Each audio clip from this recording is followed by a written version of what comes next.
Yo, yo, yo, yo, yo, yo, yo, yo. Welcome to another episode of Checking In with Brando. Today I got a special guest. I got my guy, my brody, Tink. I got Tink, man. How you doing? Man, I'm doing great. How about yourself, bro? I'm doing solid, man. It's a nice little Saturday morning, so I'm cool, Yes, man. sir. Yes, sir. Man, what you been up to, man? Man, I've been really just chilling. I recently graduated here in May. I was a mechanical engineer at Iowa State. I'm going crazy now. Uh-huh. Uh, but I'm actually up in Cedar Falls, working at a company for IDEX. And I'm a design engineer up there. Okay, So okay. trying to do that. Been up to a bunch of other little different things on the side. Just living it, bro. I feel you, man. I feel you, man. That's so smooth, man. How you like it up there? And it's just like every other town in Iowa. It's not much different, little small things. But it's nice, it's peaceful. Good people up here. Okay, okay, man. That's what's up, man. How you feel about like being a recent college graduate, man? Um, it's crazy right now, but I feel like it's really gonna kick in when people start going back to school in August, and I'm not gonna go back. So I think it's really gonna kick in then. Like, damn, I'm old now.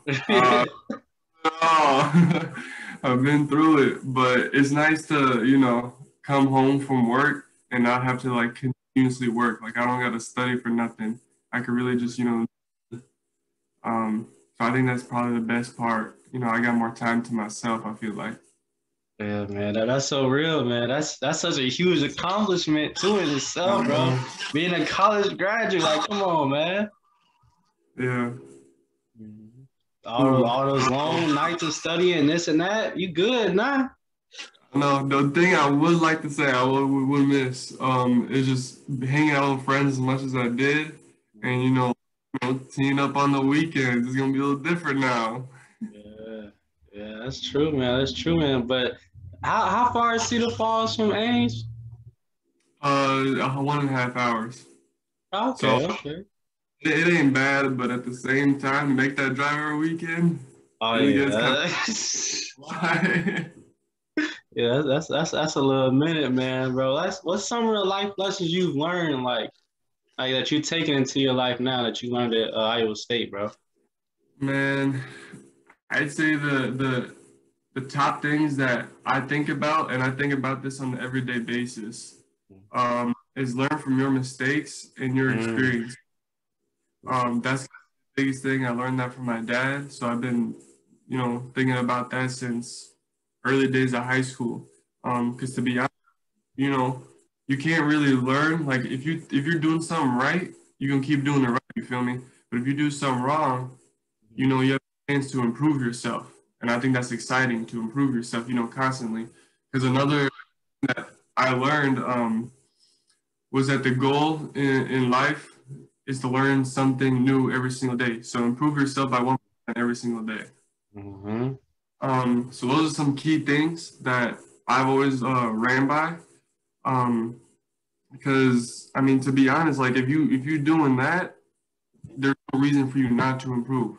You feel me? Yeah, yeah, Like man. to me, I'm passionate about making myself better. Because especially we young, we in our 20s or early 20s and stuff. So we have so much room to just be great. Yeah, man. That's so real, bro.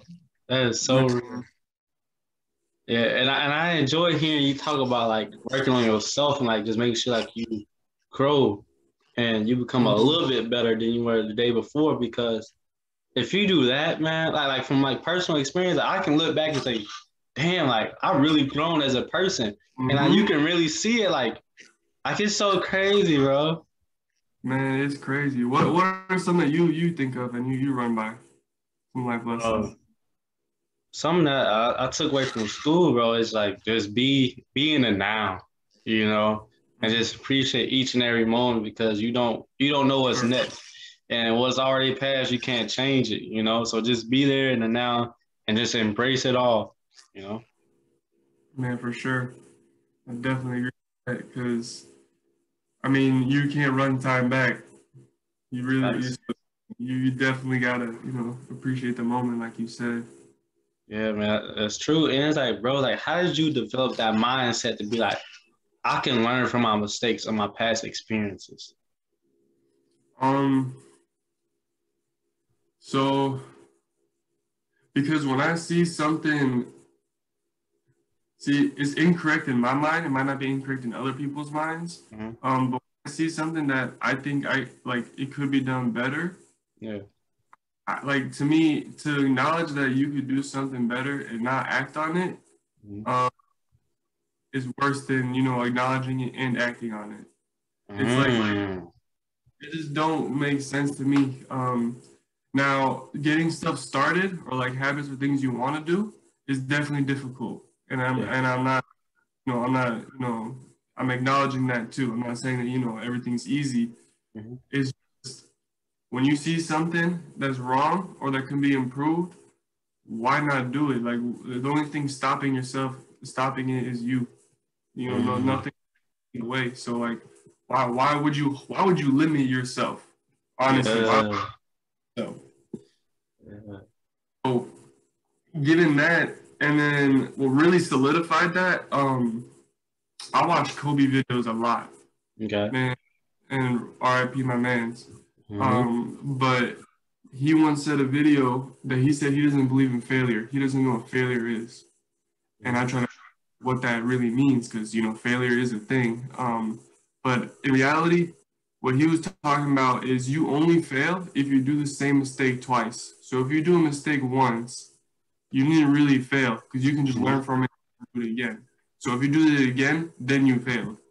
But theoretically, if you do something that you did not know, how would you fail if you didn't know? You That's feel me? true. That's true. So at that point, you didn't fail. You just learned. So how can Mm. someone fail? Oh, that little perspective right there, bro. Man, Oh, that's so yeah, deep, bro. yeah. It's like it's important to learn from people who are older than you, wiser than you. Mm-hmm. Um, just because you learn from what they're teaching and Mm-hmm. you pick what you want to pick up, the nuggets that are important to you at your state in life. Yeah.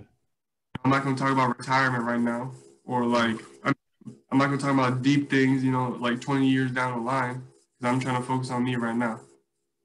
Yeah. Bro, that's so true, bro. And I just like I saw a quote the other day, and it was basically about how you'll be a fool trying to seem wise to somebody that's trying to give you advice, and that'd be like similar. They compared it to like trying to bring sand to a beach, you know? Hmm. And it's like, come on, now the sand is already there. So just Man, mm-hmm. that's crazy, man.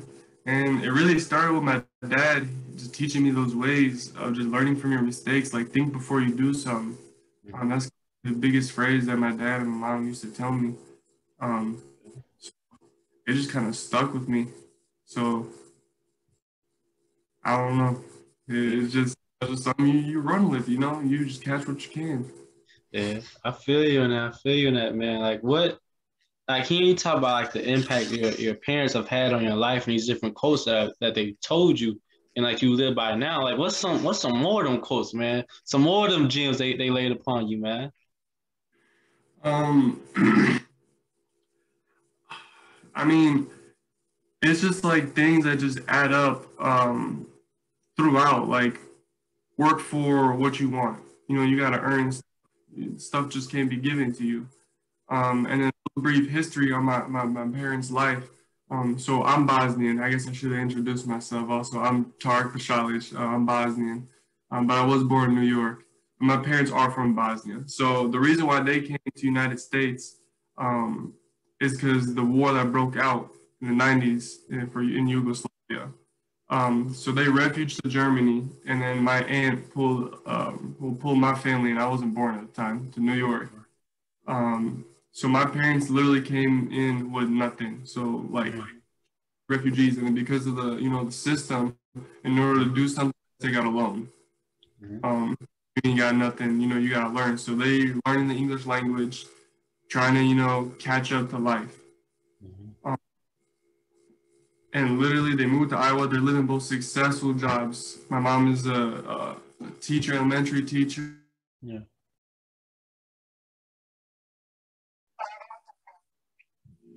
So my mom, she's currently a teacher, an elementary teacher, but she also has master's degrees. Like she really grinded for what she, what she wants, what she like aspired to, her passion. And my dad also is an IT developer, and he literally just learned how to do like software stuff when he came to United States. So it's Wow. amazing to where they're at right now, Mhm. um, to what they earn for what they're at right now. So my dad tried to install that in me, and it was one of the life lessons that I've learned that I at that time failed, Mhm. but knowing what I learned from it, I didn't really fail. So Okay. how I learned the lesson was my dad went to Bosnia one summer for a couple weeks, and he told me, I said I really wanted these soccer cleats, man. I love playing soccer. You feel me? I love Yeah. soccer, basketball. I want these cleats, like a little pricey, and he said you gotta earn it. You gotta play for it. You gotta practice. Mhm. Came back from Bosnia in like 2 3 weeks. He wants to see the development. He wants to see that I practice every day. So I did all that. I Okay. came back. I got them cleats. So happy. Mhm. 2 weeks after that, I stopped training myself because in my head, I worked for it. I Mhm. didn't continue working for it. And a couple months later, after that, he took me out of my soccer team and said, "You're Wow. not really doing enough outside of practice, so I don't see you developing yourself, and I'm not going to consistently invest in you. Like, not invest in you. I played private soccer, like in a league, like a U, Yeah. like a like a little league in high school, and it cost it was expensive. Okay. But my parents didn't care for paying that money. They just wanted me to be me. Mhm. Um, but I didn't take it as serious enough, and that's Mhm. the lesson that I did something just to get something, and I just stopped. I didn't really earn it. I just kind of Mhm. worked, just drop off. So ever since then, it's been the constant thing that means like once I develop that habit, just continue that habit. Yeah. Just like just because you earn something doesn't mean you should just stop once you get it. Like why not just Right. make another goal? Keep earning, just keep going. Yeah, bro. Dog, that remind me of this Eric Thomas video I saw. He was giving Mm-hmm. a speech and he was talking about either an alligator or a crocodile, and he was talking about one of them, and he said the easiest way to kill them is to feed them, because like once they get fed, their body go into like a paralysis and they just there type you dig, and it's like people in life like once they get what they want, like they just comfortable, they okay with it, you know. Mm-hmm. Oh For man, sure. that shit is deep, bro. Man, it's like, man, just to hear how you were able to see and witness your parents put in the work to see what they become in their professional careers, man. I can just imagine like how motivational that can really be, man. Mm-hmm. It's crazy because then I'm thinking like, man, I got all sorts of privileges the way I grew up and compared to the way they grew up. They had the unfortunate that war broke out, so obviously that's out of their control. But how Mhm. they went about and where they're at right now in life, that's just crazy to me, and it just really puts perspective what I can do and how I can better myself. Mhm. Yeah. That's so true, because like they could have easily just got in the dumps with it, like just gave up, like everything is going to shit, and this and that, woo woo. They could just complain, because that's what a lot of Right. people do. Uh, they get stuck in this victim mentality to where like it's always everybody else's fault. Everything is happening to them and this and that. But it's like doing that, they would have reached the level they reached right now, and you probably Mm-hmm. wouldn't reach the level you reach because you wouldn't be able to see it. You're 100% correct. They taught me the way I was, and then by the time I grew old enough, like graduating from high school and older, I mean, even a little before that, when I really started becoming, when we really started becoming men, Yeah. decisions and stuff, that's when you really start to learn on your own as well. So they did a good job, raising me from the jump. Man, that's so amazing, bro. Man, what made you want to become like a an engineer major? Whew. Man, I've always wanted to play basketball, man, and I got the height. I'm 6'7", you know. I got the length. I'm better than the average person, you know. I'm not gonna, brag too much, but I'm decent. Yeah. I wanted to play basketball, but the politics in high school basketball that the coaches ran didn't work with me because being like the state that I was, my parents didn't know other people in the district like that, like other kids and stuff. So I didn't really get time, even though I could shoot. Um, so, and I mean, I wasn't, the best athlete on the team, far from it, but I definitely wasn't in the position where I was. They really give fans like they, try to project the image that they did. So that kind of just died that down, and then I started doing engineering stuff in the 8th grade, taking a class and whatnot. I really just felt just making stuff. To be honest, I really just was like designing something, making something, and I kept taking engineering class since then. And then it was like Iowa State, a great program. I get in-state tuition, so it's cheaper for me. My brother already, so he's 3 years older than me, and he was aerospace at Iowa State at the time. Okay. So I his senior year when I was a freshman, I believe. Okay. So I was like, this is where I'm at. I'm not gonna play sports. That's gonna be a hobby. It's just a thing that I do. But engineering is the life to go, and you can definitely live a comfortable life being an engineer, no doubt about it. I'm living comfortable right now, so. Hey, I like that. Talk that talk now. Yeah. Talk that talk. Man, what was like one of the first creations you've made? And you was like, oh, it's not like I'm actually pretty nice at this, man. To be honest, we made this thing in, I think it was 8th grade or 9th grade, when we had a little I don't know what it's called, but it's like a little puzzle cube where it's like you make like 4 or 5 little pieces, and then you got to figure out the way it connects all together to actually make a cube. And if it don't fit in the right spot, you won't make a cube. Like the pieces won't line up like a little puzzle. I wish I knew it was that like technical name for it. But anyways, we like made this on the computer. You feel me? Wow. And after we made it on the computer, we like based on it was a program called SolidWorks. I don't know if anyone will know that, but you make it there, you get a drawing of it. You feel me? With dimensions, everything, and then we printed that off and we made the thing out of wood. And we painted it ourselves and stuff, and it actually works, and it works smoothly. And after I saw that, I was like, this is awesome. Like, this is dope. Yeah. Like, and nothing else like brought excitement to me like that. Like, I didn't want to be a teacher. I didn't want to, I didn't want to become a chef or anything else. And then it was dope. And then in 11th grade, we built like a robot thing that could like catapult stuff, and we had like a little team war thing in class and stuff, like catapulting against each other. And I discovered I didn't like coding then, but he said code ain't for me. Yeah, coding ain't my thing. But everything else was just dope, like making it from the ground up.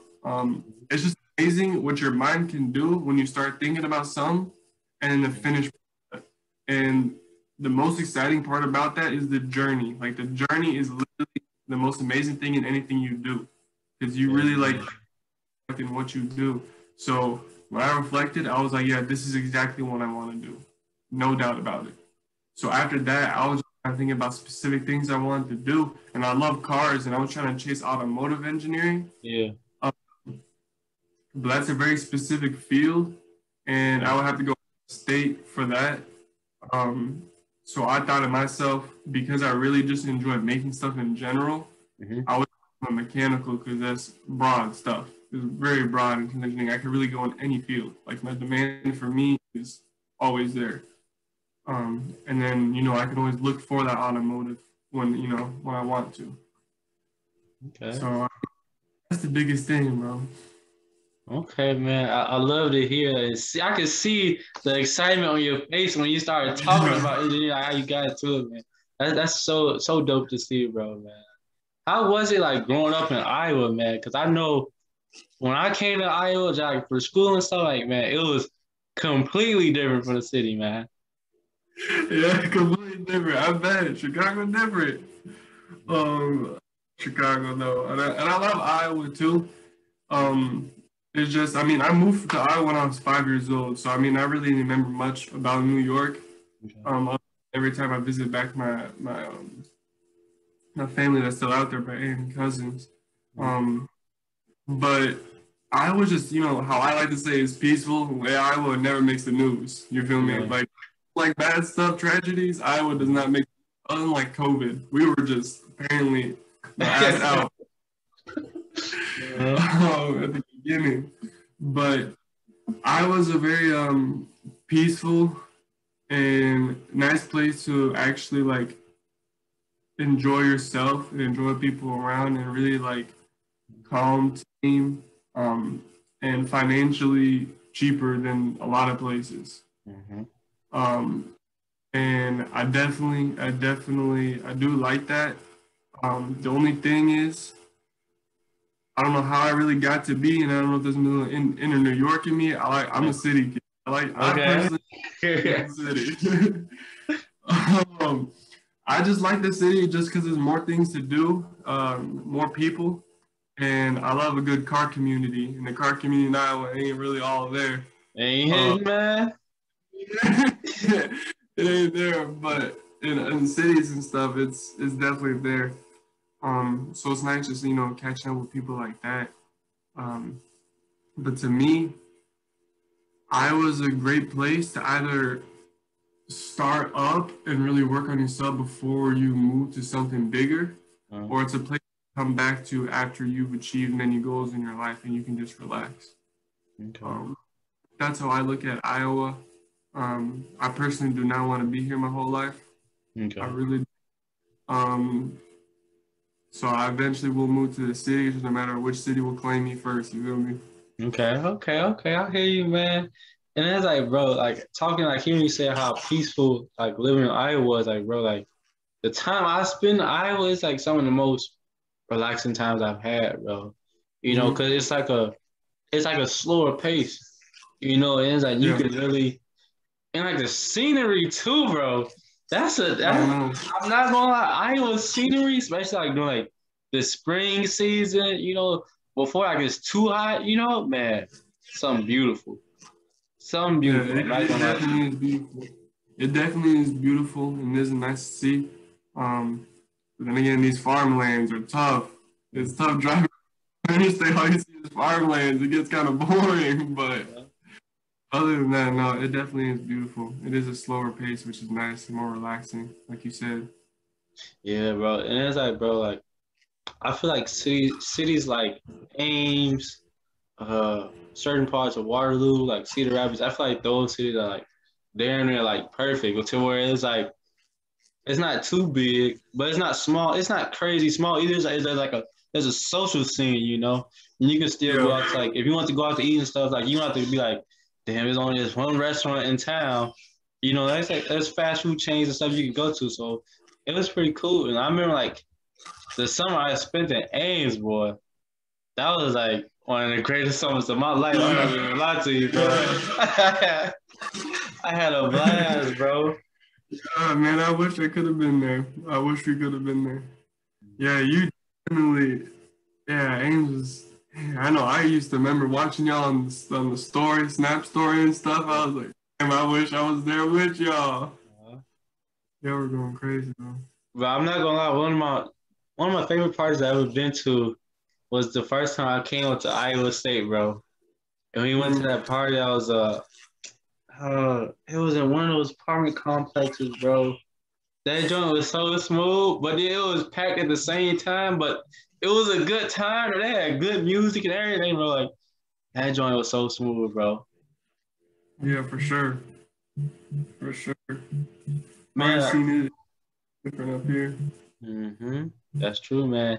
And like, bro, what made you pick Iowa State or University of Iowa, man, instead of being a Hawkeye?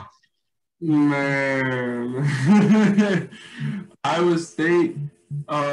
has a better engineering program than University of Iowa. Iowa is more focused on the medical side and business side of things, whereas Okay. Iowa is also focused on business, but also engineering. Great program. It's one of like the top accredited schools that people don't really know about.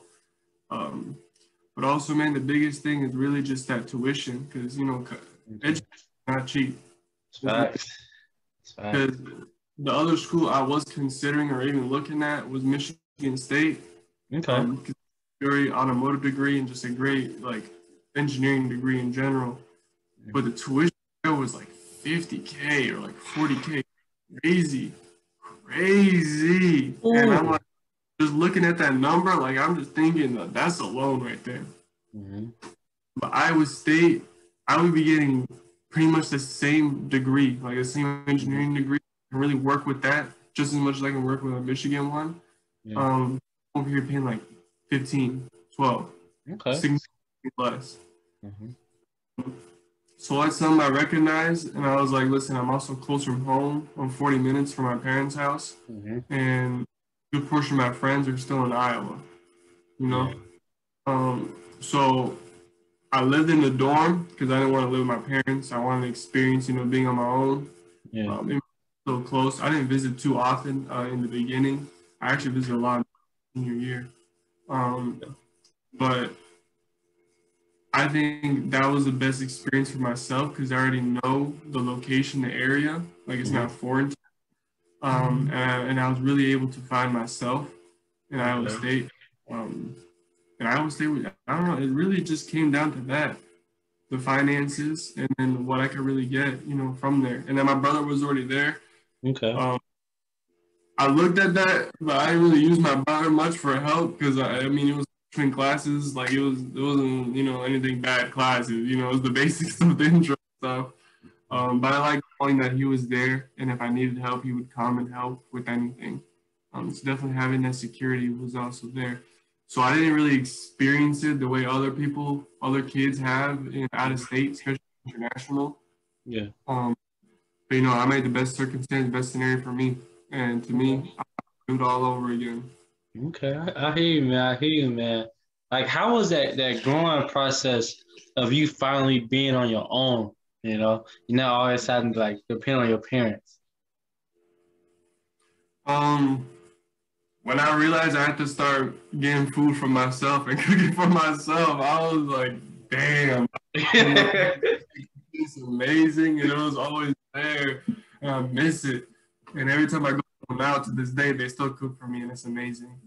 Um, really, like other than just like that, just knowing that I'm living in a dorm where I don't know anybody, Mhm, and knowing that life could really be like this, just on my own. mhm. I'm away from any relative.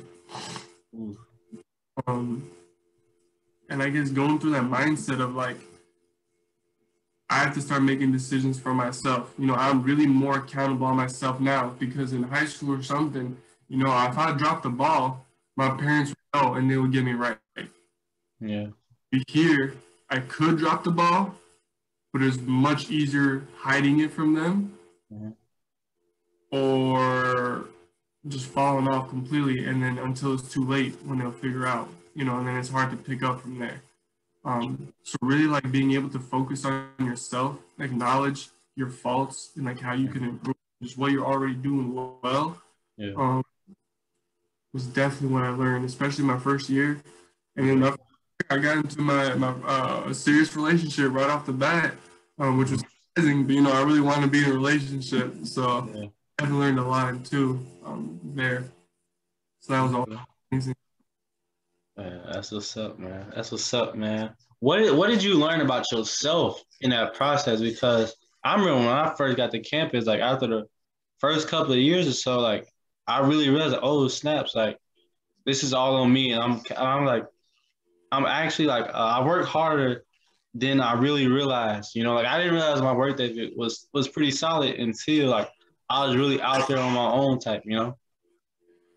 So actually, okay. So my second semester, well, my whole sophomore year, actually. Freshman was a breeze. That was a breeze. Mm-hmm. Semester sophomore year, bro, was Yeah. the year Kevin and Quan came down. They Mm-hmm. transferred to the state, remember? And man, that was the most fun semester ever because that's when I met. That's when I met Quan. That's when I Yeah. got my best friend back. I used to hang Mm-hmm. out with him. Um, and then I met people I'm close to today: Corinne, Betty, Bailey. Mm-hmm. Um, and I was, I was still with my girlfriend at the time. So that was the most fun because we just did anything we wanted to do, you know. But at the end of the semester, that was my lowest GPA. Dang. I had a 2.45 GPA. Ooh. And I have never ever had a bad grade scenario like that. I dropped a class and I failed a class that Dang. year. It was tough, um, but I needed that to learn from myself. And like I said, you learn from mistakes. If you do things again, that's when you fail. And since then, Yeah. my GPA has increased every single semester. Okay. So, and I'm not trying to like bullshit at all. My GPA at the time was like a 3.05, and then going into Ooh. I after that sophomore year, it got dropped to like a 2.7, 2.6. Like it was bad, bro. Mm-hmm. Like this is not my level. I need at least a 3 to be a successful individual and an engineer because that's what companies be looking for, other than just experience. Okay. That's some that next semester I came back, man. I studied my ass off. I earned what I needed to do. I Mm-hmm. came back like a 3.12 GPA or something, Okay. and I boosted my stuff all the way back up. My cumulative was back above 3. I was really in it, and I was like, let me not stop. Let me keep going this whole, Mm-hmm. and that really put in my perspective on how to balance the fun distractions, the good distractions is how I put them in life. The Yeah. things that are still distracting and take time away from other priorities, Mm-hmm. but they're still good for you. Hanging out with my friends is definitely, amazing stuff. Um, but literally that semester, the next semester after that, our drop slips are pink. Okay. Okay. Every year, every semester after that, I used to put it on top of my door, pinned it to the wall, so every day I saw it when I left my room of what I did. Ooh. And Ooh. that's what I did for motivation. I swore on everything until I graduated. Even though one of my semesters, like COVID semester, I had like a 3.97 GPA. Like it was up, like it was up there, bro. And I mean, Yeah. COVID, the last failed class, so that was good. But I only did that for one of my 4 or 5 classes. And ever since then, it's been good. And I managed to graduate with a 3.35, and that's way more amazing than I thought I was gonna do. Yeah. Like showing me is I can do me. Like I know I can work on myself better. And doing little things like a little drop slip above the door, Yeah. that's just enough motivation for me to keep going. Uh-huh. So those things, that and like people will laugh at me or be like, dude, why do you have that up there? What is that? I'm like, that's me. That's my motivation. Yeah. So that semester is when things actually kicked in and when I really matured from myself and realized what I really wanted and how to go. Okay. Okay. So I hope everyone has that moment in their life where they really understand where they're at and how they can make themselves better. To me, like, if you don't, like, I mean, you could always be successful, but I feel like you should have a moment where, like, I need to get my shit straight. Yeah. I'm not where I'm at, right, where I want to be. Mm-hmm. So when that happens, it doesn't matter how much, like, if you're putting in the effort that you want to, like I said, 1% a day, that's still better than nothing, you That's know? true. That's true, man. Of course, days get tough. You Mm-hmm. know that.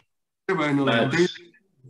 days get tough. Days, you just throw away time-wise because you just want to, relax. Maybe too much. I know I've had my days, but It's all part of the process, bro. Mm-hmm. Well, I like to hear how like you had your why in life posted on your door, bro. Because as long as you know your why, anything else that you can get through it. You feel me? You like, Mm-hmm. I know why I'm doing this. This is what I'm doing it for. So it's like, as long as you know that, you can like push through dinner anything, man. Mm-hmm. Oh, For sure.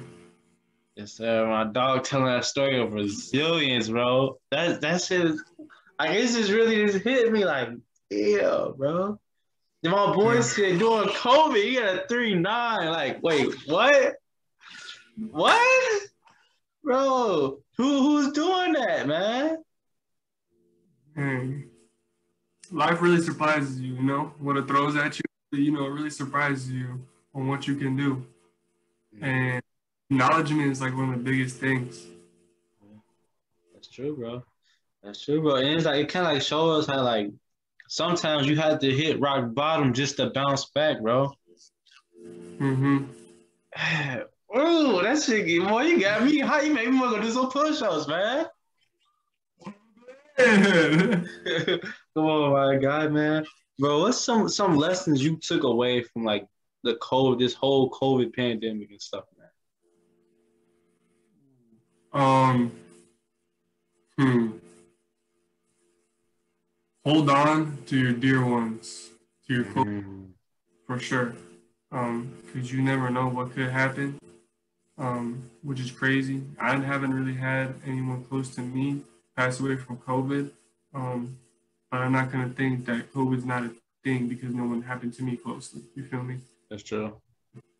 So holding people to your close and realizing that time is really more important than what people think. Time is probably the big, like your most valuable thing someone can have in, Mm, because you got over a year, people were isolated in houses, you know, in quarantine and stuff, in other countries and other stuff. Everybody doing stuff different, but that time that you could have spent doing stuff outside, learning something new like that, you got to adapt.